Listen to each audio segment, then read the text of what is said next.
How to import data in Excel from the clipboard as if it was in a text file.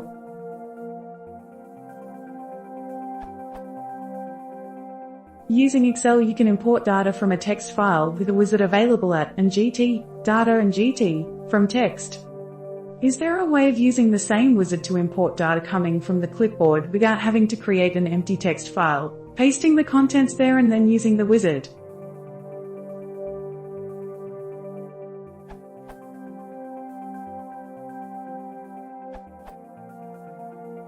Text to columns in Data tab have almost the same functionality than your import from text file has. You can split the text to columns by fixed length or at separators. Select data type for each column.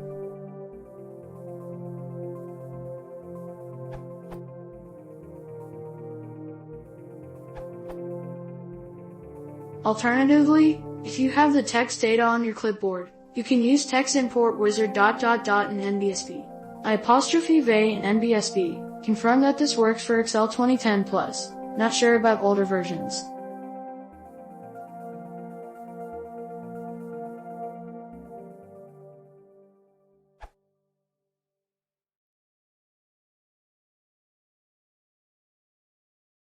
If you want to support the channel, please consider subscribing.